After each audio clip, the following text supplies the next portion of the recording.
Hello friends, welcome back to the James Lawrence Allcott channel, trying a different angle out. Why the hell not? Welcome back to the channel. Look, bit of a slow news day, so I'm going to talk about something that is close to my heart. Michail Antonio. I love the guy. It's pretty creepy, but I'm into him. And I've been into him for a very long time because he is such a great example of a few things. First of all, development, like how far you can go as a player, how you can change your career, how you can put yourself in the right place, how you can improve, how you can take in information, become a better player, use some of the sort of abilities that you've got and hone them gently, but sweetly. Caress them, bring them alive with your mind. And then bring that all together to make a beautiful footballer. Secondly, I love Michail Antonio because he's just a dude, isn't he? Isn't he just a dude? Is there anyone who's like, he's a prick? Don't like him. Everyone loves him. My dream one day is to meet Michail Antonio. And I look forward to that day. His story from non-league through, playing for Reading, Sheffield Wednesday, Nottingham Forest, then to West Ham, and then he goes to West Ham, and he's one of those players that he's good at football, but people don't think he's a good footballer. Hopefully you can understand that. I bet everyone's had, you might be that guy or girl. If you're that guy or girl, and you're good, you're effective, you help the team, generally when you're playing the team wins, but you look a bit wooden. You're the Michail Antonio of your world, and you should be proud of that. You should be proud of that. But Michail Antonio is that player. So he gets shunted out to right back or right wing. Or even, God, he's played pretty much everywhere. The point I'm trying to make is that he is probably the most underrated player in the league right now. And I'm going to show you why in a second. Because he is so complete. And there are so few complete strikers. And they cost a lot of money. The fact that he's this guy that, he does these little funny celebrations, it's kind of led him to not be taken seriously. And it's not right. And there's a little bit of anger in all of this as well, because it looks like Michail Antonio is going to be playing for Jamaica. Now, I'm pretty keen on starting a petition. I don't know if anyone wants to get it going, but if there is a petition out there, let me know and I can sign it. Because Michail Antonio, the fact that he's never going to play for England is a travesty. It's an absolute travesty. And it's ageism. I think it's ageism. Like Southgate, I have no understanding of why he's not been involved at some point. And now is the last final chance. We're going to lose him, guys. We're going to lose him. In terms of a striker, and again, I'm going to go into this in a second. Just wait. But let me have my rant first. For a striker that can do everything for the team, also someone who can create something from nothing, and someone who scores goals, ultimately, because that's the most important thing with all this, right? He's there. He is there. And he's going to get forgotten about again. And he's going to be one of those players, do you remember him? And yeah, and he went and did some bits for Jamaica. And Jamaica, by the way, are looking pretty tasty, by the way. They look like they could be a really exciting team. But he should be playing for England. It's like Wilfried Zaha. Those kind of players, we're going to miss out on those guys if we don't use them. And what has he got to do? That's the question that probably Michail Antonio is asking himself. What has Michail Antonio got to do to get a cap for England? And it's got to the point now where it looks like he's got his passport sorted out for Jamaica. And good luck to him. And that's fine. That's the duality of a lot of people these days. That's the modern world. So he's got to make a choice. But I think deep down he wanted to play for England. Because that would have been, the cherry on the cake. On the icing of the cake. Sorry, to be clear. To play for England, having had the journey that he's had. But it's just, it feels like he's massively underrated, incredibly patronised, and what he brings to this West Ham team, a West Ham team that doesn't really have any other strikers, is something to be applauded. He's now the greatest striker in the Premier League for West Ham, and I think, again, that maybe will now allow us to get to the moment where we go, look, this guy is proper good. And I'm going to explain that now. So first of all, check this out. Allcott's got an iPad. Let's have a look at his heat map first. Because he's just really good.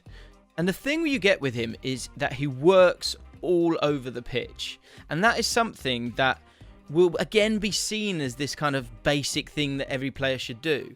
But what it allows West Ham to do is to be so strong defensively, because they can allow players to stay back, and he can do the job of a target man, like he was saying yesterday himself. He's a 94 kg player, but also run the channels. Like, look at the areas of the pitch where he's picking up the ball. He's coming and being that target man in this area here, but he's also, and doing the same thing here when they're higher up the pitch, but he's getting himself in the box. He's that target man there. I mean, surely I've got to draw that now. Ignore me. Look, it's a toy. It's a new toy. But he's absolutely everywhere. And if you look at every single other player on the pitch, for most teams as a striker, you won't see what you're getting from Michail Antonio, which is someone that it goes all over the pitch to help the team, to stretch the team. And when he stretches them, it's a bit like Lukaku. Lukaku, you don't know if he's going to come in short or if he's going to spin and hit the channels. And there aren't that many strikers who can do all of them and be as dominant as he is. And if you look at this season last year, you can see it's exactly the same kind of thing, right? It's the same thing. He's absolutely everywhere. And for a team that doesn't have a lot of possession a lot of the time, he's such an outlet. He allows the team to get up the pitch a lot of the time. Or again, even if they want to play short and counter-attack, you have a defensive line that is going to retreat because he is constantly, you don't know if he's going to kind of spin in here or if he's going to go and hit these areas here. Like, it's really, really special stuff. The style of play that West Ham play is what's hurting him when it comes to this England call-up. That and the fact that there's, Dominic Calvert-Lewin does do some of the similar things, and he's a lot younger. Patrick Bamford hasn't had an England call-up yet, but again, he's a little bit younger. Danny Ings, different kind of striker, and has maybe that finesse that Michail Antonio doesn't have. In terms of shot-creating actions, he's it's okay, right? He's had 21 games, so other people are playing 29, 27. So shot-creating actions per 90, forgive me, is probably where you want to look with him. And he's pretty low down, look, 50th on the list for last season. But when you do shot-creating actions per 90, shot-creating actions generally, similar. Down there again, 69th for that one.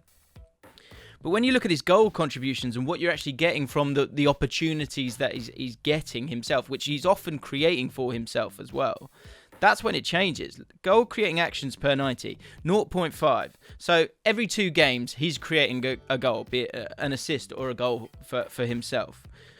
And that puts him on 22nd on the list, which is fine, right? But then look at the kind of players that he's kind of around, the company that he's around. Look, Harry Kane is a joke. We know that. But otherwise, in terms of out-and-out forwards that play for teams that create as many chances as West Ham do, is there anyone near him? Maybe Patrick Bamford. He's just underneath him there. You can see that. In terms of a proper out-and-out striker. Not really. Timo Werner, he's playing for one of the top 6. Leicester, top 6 side.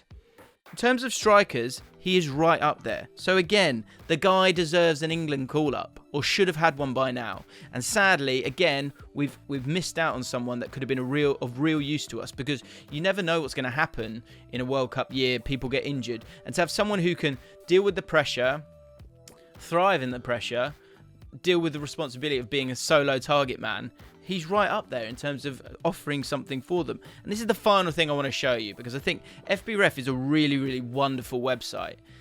And one of my favourite things that it has is this. Check this out. So this is a sort of scouting report that shows where players stand in the last 365 days. I think it's powered by StatsBomb, as you can see there. And it shows where they're at in terms of the top 5 leagues. And he's in the top 20% for a lot of these. But first of all, I want to show you this. So these are the kind of, and let me just make this very clear, these are the kind of strikers that FBref, a website that concentrates on stats, is putting him alongside. Gerard Moreno, Alvaro Morata, Edin Dzeko, Belotti, Martinez, Harry Kane, Ilas Bebu, Silva, Zapata, Lewandowski. So he's these, we're not putting him alongside Patrick Bamford, or I'm not having to go at Patrick Bamford, but do you know what I mean? This is the point. The numbers that he puts forward mean that we're missing something. Someone's missing something, and this player is incredibly underrated. Football's about output, right? So, of course, the aesthetics are crucial as well. But sometimes I think you've got to kind of get out of your own way a little bit. And I think that's where I kind of get slightly infuriated with Michail Antonio and the fact that he hasn't got the plaudits that he's deserved. And I think West Ham fans will probably back me up on this, is that the attitude is outstanding. And almost he's being kind of hurt for that attitude. Last thing I wanted to show you is that, look, when we're talking about output, if it is about output, if that is what we're talking about, you know, look at this. He's in the top 10% in the last 365 days in a lot of these. Shot creating actions, goal and shot creating actions. Right up there. And I just think it's a shame. You know, there's certain players who like Connor Cody. You're like, oh, I want him to play for England. Really keen for Connor Cody to play for England because he's a bloody good lad. You can tell. I feel like that about Michail Antonio. And I'd love to know, West Ham fans, how you feel about him. If I'm wrong, am I getting this wrong? You know, I know he missed a penalty the other week, but he's currently the top scorer in the division. Of course, that might not continue because, you know, it's kind of down to how West Ham play. But as someone who can basically do the work of two strikers in the body of one, of course, I just think he's been massively underrated. Another question for you all. Is there a player more underrated than Michail Antonio in the Premier League right now? Let me know in the comments below. Let me know what you thought about this. I was just kind of playing about, so I thought I might as well do it. If you have enjoyed this video, hit the subscribe button. Hit the like button as well. Can we get all West Ham fans liking this one? 3K likes? I'll put it out there. Can it be done? Let me know. We'll soon find out. I'll see you next time on the James Lawrence Allcott channel. Goodbye.